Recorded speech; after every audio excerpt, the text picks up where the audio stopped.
Assalamualaikum warahmatullahi wabarakatuh.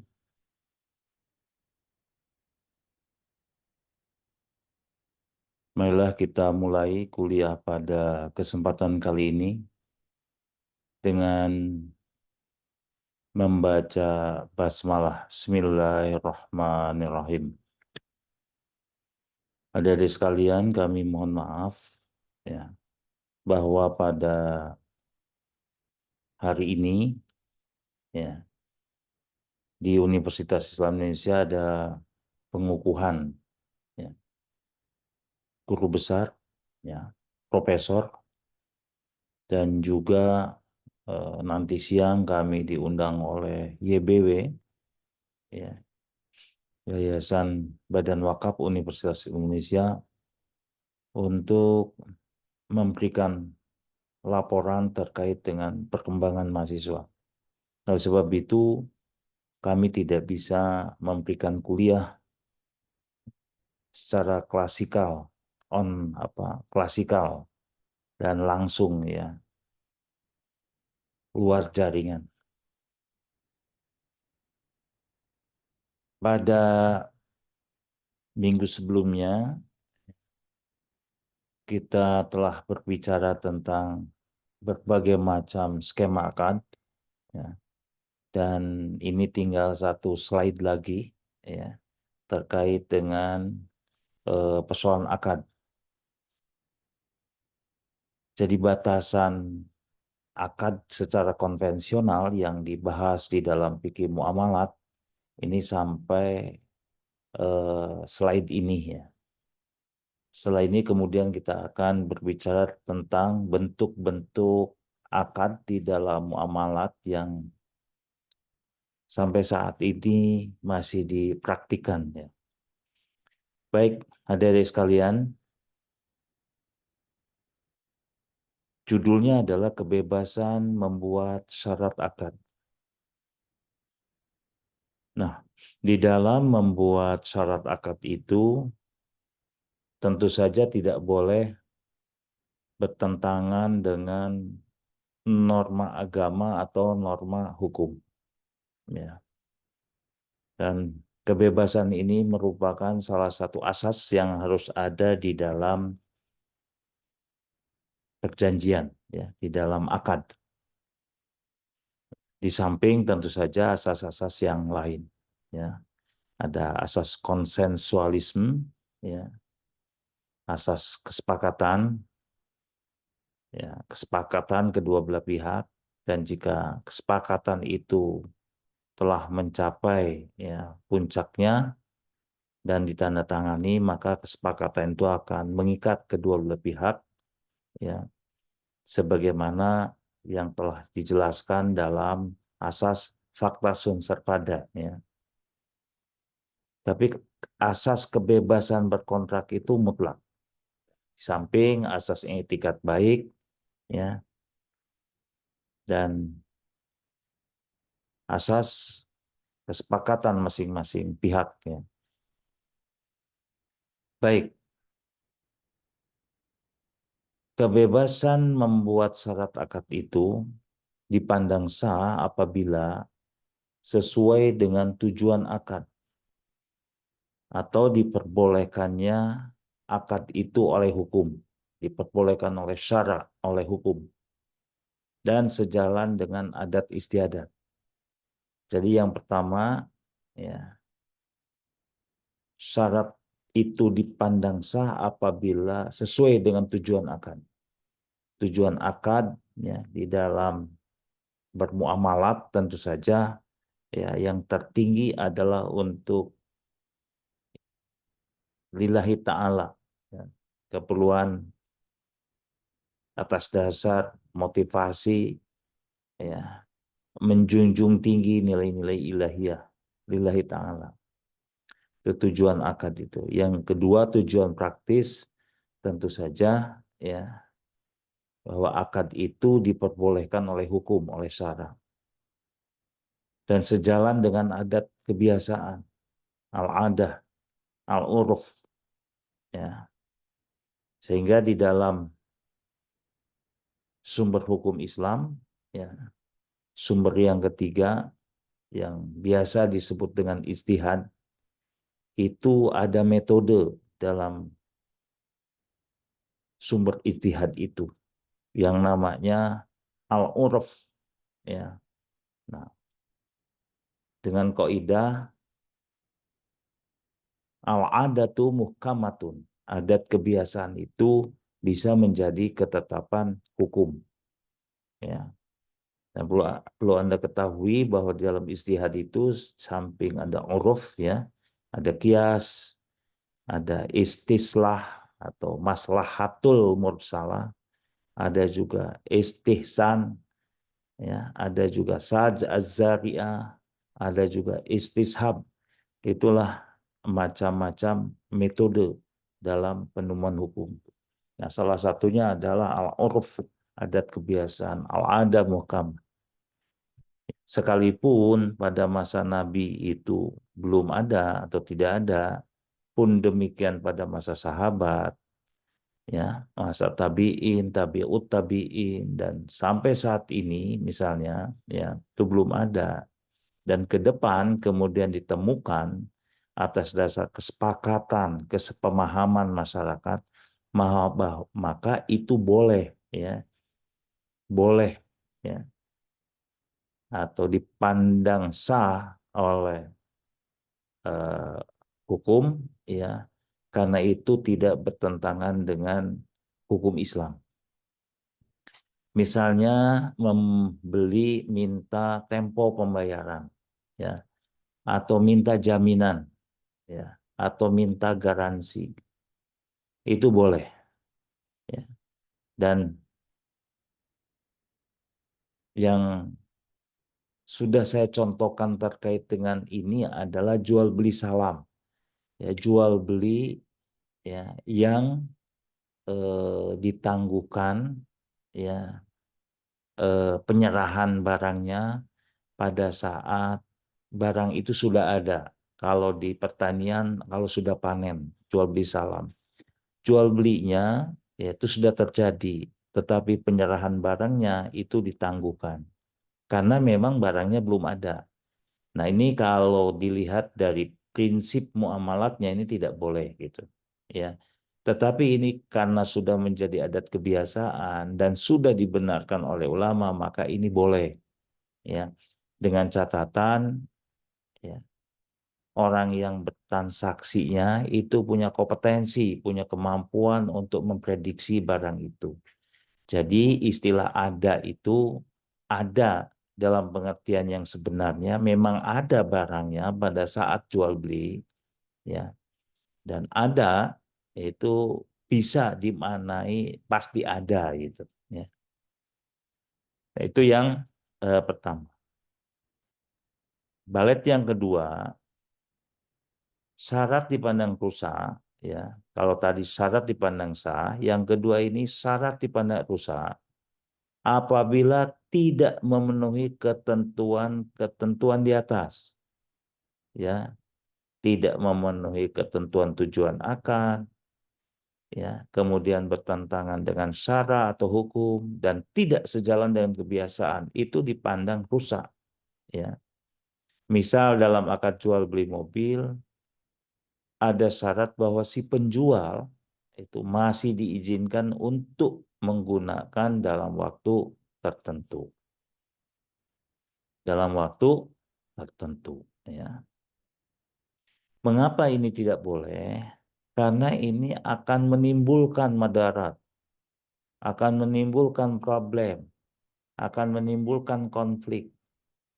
Ya, kalau kemudian, ya, pemakaiannya itu tertib, hati-hati, penuh dengan perawatan. Kalau misalnya pakainya itu asal-asalan, ya, tidak dirawat dengan baik, dan kemudian kondisi mesinnya rusak, itu kan ada konflik, ya, akan terjadi konflik.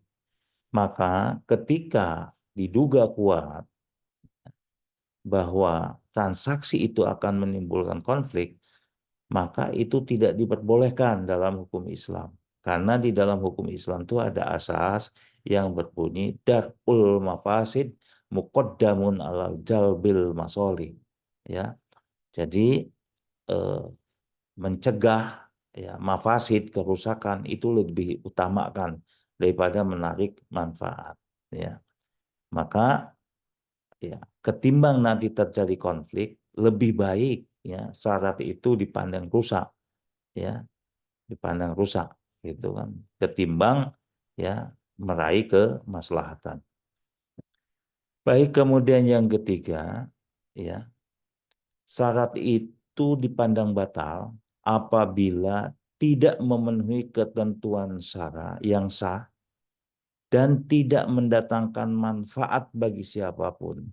Ini secara common sense itu nggak bisa tolak ya, pasti dibenarkan, nggak bisa disalahkan, pasti dibenarkan. Ya, common sense akal sehat kita. Misalnya akad jual beli rumah disyarat dengan tidak boleh didiami oleh siapapun dalam waktu tertentu. Ya. Apalagi kalau misalnya ya, pemberian syarat ini dikaitkan dengan like and dislike orang yang menjual. Misalnya begini, ya, saya akan menjual rumah ini seharga 1 M, tetapi dengan catatan rumah itu tidak boleh dimasuki oleh tetangga sebelah gitu. Karena saya sangat benci sama tetangga sebelah itu. Nah, kebencian itu tidak boleh menjadi syarat di dalam akad gitu. Ya. Jadi kalau sudah dijual rumah itu, nah untuk apa saja asalkan peruntukannya itu ya bisa dibenarkan oleh hukum itu tidak ada masalah gitu. Jadi tidak boleh mensyaratkan dengan syarat yang aneh-aneh. Kemudian ya contoh yang lainnya misalnya kaitannya dengan tipu muslihat. Ini sudah saya contohkan ya. Ya. Misalnya ya tawar-menawar harga yang dimanipulasi oleh calo yang telah dipersiapkan oleh si penjual. Katakanlah begini, ya, saya mau jual rumah, ya, harganya itu 1,2 M. Ya. Sebelum saya rebut tawar dengan si pembeli, jauh sebelum itu sudah saya siapkan. Ada calon pembeli lain, ya, yang dia memang sudah disetting, sudah dipersiapkan, akan datang ketika dia bertransaksi dengan orang lain. Katakanlah si pembeli sesungguhnya, pembeli sejatinya katakanlah A. Kemudian calo atau orang lain yang sudah disetting itu katakan B. Nah, B akan datang ketika ya si A itu rebut tawar dengan saya si pemilik rumah. Harganya 1,2 M. Ditawarlah sama si A ini ya, si A yang memang mau membeli rumah itu 1 M. Ya, jadi selisihnya 2 M. Dan udah biasa. Pada saat rebut tawar seperti itu datanglah B. Ya, B ya pura-pura menjadi calon pembeli yang lain yang ya dalam dirinya di dalam pikiran si B ya atau persepsi si B itu bukan persepsi sebetulnya karena sudah setting ya eh, seolah-olah tidak tahu ada transaksi gitu, seolah-olah tidak tahu ada transaksi dan dia memang sedang mencari rumah untuk dibeli.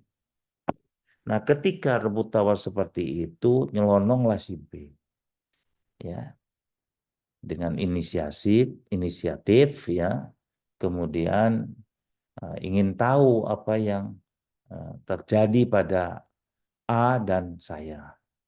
Nah, kemudian saya katakan, ini kami sedang transaksi jual beli rumah. Harganya 1,2 M itu yang saya inginkan. Tetapi si A ini menawarnya hanya 1 M. Nah, saya ya karena tawarnya 1 M belum bisa melepas. Oh iya toh, masa rumah sebagus ini hanya 1 M? Ya, saya berani ini sampai 1,1 lah. Ya, 1,1 saya berani.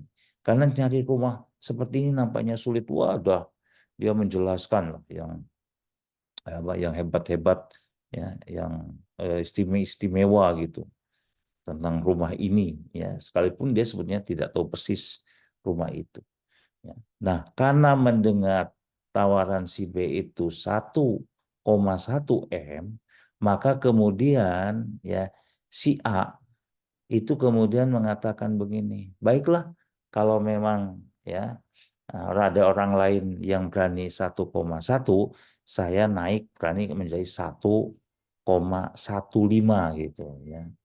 Jadi 1 miliar ya 150 juta ya. Nah, karena memang harga sesungguhnya itu 1 M dan sesungguhnya 1 M pun mau dilepas ya, maka proses seperti ini itu akan ya membuat syarat itu dipandang batal, ya. Syarat itu dipandang batal. Nah, oleh sebab itu ya Anda eh, ketika bertransaksi harus mengindahkan hal-hal ya yang terkait dengan kebebasan membuat syarat akad. Nah, pembahasan tentang ya berbagai seluk-beluk muamalat di dalam fikih muamalat yang sifatnya konvensional sudah kami anggap selesai. Kemudian kita lanjutkan ke slide yang berikutnya. Nah, ini kita sudah masuk ke berbagai bentuk skema muamalat. Yang pertama yang akan kita bahas adalah tentang hutang, ya. Yang betul hutang atau utang. Dalam kamus KKBBI itu ya tulisannya utang bukan hutang. Utang, kordun, utang. Secara etimologis, secara kata, kordun itu memotong, istilah kordun itu, ya. Tapi secara terminologis, kordun itu adalah daf'u malin, ya, daf'u malin, menyerahkan harta, ya, untuk dimanfaatkan, ya. Lima yan tafi bih, dimanfaatkan dan dikembalikan, wa yuradu badaluhu, gantinya, ya, itu dikembalikan gantinya, ibtigha'a wajhillah, dengan mengharapkan ridho Allah. Jadi daf'u malin, ya, lima yantafi bih wa yuradu badaluhu ibtigha'a wajhillah, ya. Menyerahkan harta untuk dimanfaatkan dan dikembalikan gantinya karena mengharapkan ridho Allah. Ya. Nah, kita lanjutkan ya. Di dalam utang piutang itu, ya, di dalam kardun itu ada syarat yang harus dipenuhi. Yang pertama, tidak boleh menarik manfaat atau riba, ya. Tidak boleh menarik manfaat. Jadi ketika terjadi utang piutang, jangan sampai ada klausul ya bahwa nanti Anda mengembalikan lebih dari pokok, tidak boleh. Misal, saya minjamkan uang kepada Anda ya 10 juta. Kemudian pada satu pula saya katakan nanti tolong ya uang ini dikembalikan menjadi 11 juta gitu ya. Jadi bunganya 1 juta. Itu di dalam Islam tidak boleh. karena itu termasuk riba. Kedua, orang yang memberi pinjaman adalah orang yang berhak. Ya iyalah gitu kan, kalau orang yang tidak berhak ya ngapain bisa memberi pinjaman gitu kan itu. Atau maknanya ya bahwa benda yang dipinjamkan itu memang itu adalah betul-betul milik dia. Jadi dia punya hak untuk meminjamkan barang itu. Ya, yang berikutnya adalah balik. Ini kaitannya dengan usia dan berakal. Ini kaitannya dengan ahliyatul ada. Coba Anda baca lagi ya. Kemudian yang ketiga pengembalian tanpa syarat itu diperbolehkan. Ya, sesuatu yang diperbolehkan memang. Nah, itulah namanya utang piutang. Nah, dalam utang piutang itu ada saran dari Allah Subhanahu wa taala agar utang piutang itu dicatatkan, jangan sampai tidak dicatatkan ya. Jadi idza tadayantum ila ajali musamma faktubuhu kata Allah. Kalau faktubuhu saja masih belum puas, maka bisa disaksikan wastashhidu sahidaini min rijalikum ya. Maka saksikanlah dengan dua orang saksi di antara laki-laki. Ini kaitannya dengan qardun ya. Nah, di dalam skema ya, perbankan Islam ya, perbankan Islam atau bank syariah katakan begitu, itu ada yang namanya skema qardun hasan. Qardun hasan ya, pinjaman kebaikan. Pinjaman kebaikan. Nah, kalau bank itu sudah mengeluarkan qardun hasan, maka bank itu sudah ya siap untuk tidak menerima pengembalian karena itu pinjaman kebaikan. Jadi memang sejak awal kalau pinjaman kebaikan itu si peminjam atau yang meminjamkan ya itu tidak terlalu berharap uang itu dikembalikan. Kalau dikembalikan ya syukur, kalau tidak itu tidak apa-apa. Memang uang itu sudah disiapkan untuk qardun hasan, pinjaman kebaikan ya. Nah, mungkin dalam konteks lain itu bisa dianggap sebagai CSR-nya lah gitu kan itu. Baik, itu kaitannya dengan kordun, kaitannya dengan utang ya. Kemudian yang kedua adalah gadai, rohan gadai. Secara etimologis, rohan itu adalah penetapan atau penahanan ya. Rohan gadai penetapan dan penahanan. Secara terminologis, rohan itu diartikan ar-rohnu huwa yuj'alu wasikota atau wasikotan bidaini liyastaufa minhu min ta'adzaro wafa'uhu minal mudyani ya. Rohan itu wa yuj'alu wasikotan adalah harta yang dijadikan penguat wasikoh ya bidainin ya untuk utang penguat utang wasikotu bidainin itu penguat utang ya untuk dibayar ketika orang yang berutang itu beralasan membayarnya di harta yang dijadikan penguat utang jaminan ya untuk dibayar ketika orang yang berutang beralasan untuk membayarnya. Itu namanya gadai. Ya. Nah, adik-adik sekalian, di dalam gadai itu ada rukun yang harus dipenuhi. Ya, yang pertama adalah ijab dan qabul. Itu pasti. Ya, utang pun ada ijab dan qabulnya. Dia harus dipenuhi. Ya, ijab dan qabul. Ijab itu pernyataan si penjual, qabul itu pernyataan si pembeli. Kalau di dalam ya jual beli. Nah, ijab dalam konteks ini ya tentu saja yang mengucapkan ya eh, pihak yang menggadaikan rohinnya ya kabul itu adalah orang yang menerima gadai yang disebut dengan murtahin. Ya, jadi ada ijab dan kabul.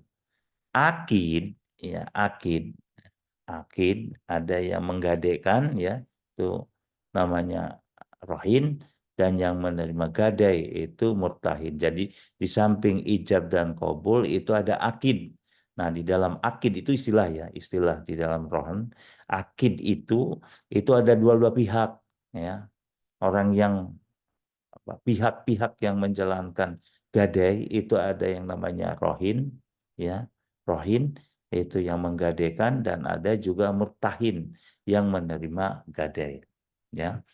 Dan ada barang yang dijadikan jaminan, ya iyalah, ya kalau tidak ada ya tidak maulah pegadaian, kan itu. Nah, ini syarat yang harus dipenuhi. Baik, kita lanjutkan, ya. Kalau tadi rukun, yang berikutnya adalah syarat. Syarat rohan, syarat gadai. Akid, ya. Tadi akid itu adalah, ya, orang yang menggadaikan dan yang menerima gadai.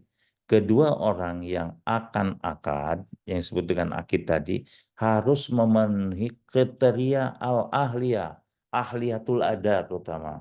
Ya, orang yang cakap untuk menjalankan hukum. Nah, di dalam rohin juga itu ada sigot, ya. Ya, tidak boleh memakai syarat atau dikaitkan dengan sesuatu. Murni saja itu kaitannya dengan, ya, masalah-masalah gadai, dengan barang, ya, dan kemudian pinjaman. Jadi sigotnya itu tidak boleh memakai syarat atau dikaitkan dengan sesuatu yang aneh-aneh gitu, ya. Kemudian yang ketiga, marhumbi, ya, ada utang. Ya, coba Anda perhatikan nanti istilah-istilahnya itu, ya, istilahnya. Coba Anda lihat, ya. Di sini akid itu ada rohin, ya, rohim, ada rahim, ya, ada murtahim, ya. Kemudian juga ada istilah lain yang disebut dengan marhum bih. Nah, tiga istilah harus Anda kuasai, ya. Ada rohim, ya, ada marhum bih, ya, ada juga kaitannya dengan, ya, murtahin. Ada rohin, ada murtahin, kemudian ada marhum bih, yaitu utangnya, yaitu hak yang diberikan ketika melaksanakan rohan. Jadi saya setelah menyerahkan barang, ya, dan buktinya, maka kemudian saya mendapatkan uang, itu adalah hak saya, ya, dengan syarat berupa utang yang tetap dan dapat dimanfaatkan, dan utangnya tetap gitu, ya, tidak kemudian mengembang memuai gitu, ya, tetapi tetap ada bunga dan dapat dimanfaatkan.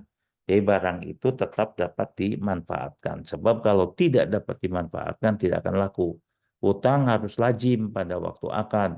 Ya kalau tidak lazim ya tidak maulah, ya pihak pegadaian. Utang harus jelas dan diketahui oleh rohim.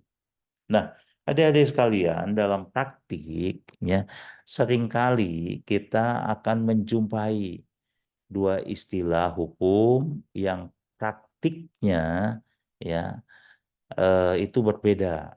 Sekalipun, ya, kelihatannya sama, ya, yaitu, ya, gadai dan hipotik. Ya, apa bedanya gadai dan hipotik? Ya, nanti Anda yang kelas apa semester selanjutnya mungkin sudah mengambil berbagai bentuk hukum perjanjian. Nah, saya akan menjelaskan di sini, ya, bahwa bedanya hipotik dan gadai itu bisa dilihat di sini. Ya, objek jaminan berupa aset atau benda tidak bergerak. Nah, rata-rata hipotek itu adalah aset benda tidak bergerak, ya. Misalnya rumah, tanah atau apartemen. Ya, sekalipun bisa juga nanti kendaraan, ya, lewat apa cara leasing gitu. Yang kedua adalah gadai, objek yang dijadikan jaminan berupa aset atau benda bergerak. Biasanya ini, ya, misalnya saja perhiasan, kendaraan, ya, perangkat elektronik dan lain sebagainya. Saya dulu waktu kuliah pernah menyekolahkan mesin tik kan gitu ya ke Pegadaian ya untuk ongkos pulang kampung karena menjelang Lebaran saya tidak punya uang kan itu. Nah, yang digadekan itu mesti barangnya ya, yang ditahan itu barangnya dan buktinya. Tetapi kalau di hipotek tidak begitu ya. Baik, kita lanjutkan dulu. Harus ada perjanjian resmi dan tertulis, serta wajib dilakukan di hadapan notaris. Kalau gadai, tidak harus di depan notaris. Dengan kata lain, gadai dapat dilakukan di bawah tangan. Ya, dokumennya sederhana lah kalau gadai itu. Pemberi hipotek masih memiliki hak untuk menempati atau menggunakan objek jaminan. Nah, kalau gadai itu sebaliknya, tidak. Ya, misal gini ya, saya memiliki 1 unit sepeda motor, digadekan ke Pegadaian, ya, itu di samping ya motornya ditahan, juga dokumen-dokumennya ditahan oleh Pegadaian sebagai jaminan. Di hipotek tidak seperti itu, leasing misalnya, Anda beli sepeda motor, ya, dengan cara dicicil, ya, cicil kan hutang juga. Sama dengan gadai kan gitu, dengan cara dicicil hutang kan prinsipnya ya, hanya lewat persekot saja, misalnya persekotnya bisa 5 juta lah, harga motor 30 juta itu persekotnya cukup 30 juta, sisanya kan 25 juta, itu kan hutang sebetulnya. Nah, pihak leasing tidak akan menahan motor itu, ya, tidak seperti Pegadaian. Kalau Pegadaian motor dan dokumennya ditahan. Kalau di leasing tidak, ya kan? Motornya tetap dibawa oleh si pembeli dengan cara hutang tadi kan gitu. Ya. Nah, dokumen resminya ditahan oleh pihak leasing, ya, Adira misalnya. Nanti ya BPKB-nya akan ditahan. BPKB itu tidak akan dikembalikan selama hutangnya belum lunas. Ya, nah itu bedanya gitu. Jadi ada leasing, ada gade. Demikian kuliah yang dapat kami sampaikan. Semoga bermanfaat. Sekali lagi kami mohon maaf. Nah, sebelum ya kuliah ini diakhiri, saya minta kepada Anda untuk menjelaskan secara ringkas apa bedanya ya hipotek dan gadai. Kemudian sebutkan ya tiga contoh, tiga contoh terkait dengan hipotek dan gadai. Itu ya semoga bisa dipahami dengan baik ya. Dan kita tutup dengan bacaan hamdalah. Alhamdulillah Rabbil Alamin.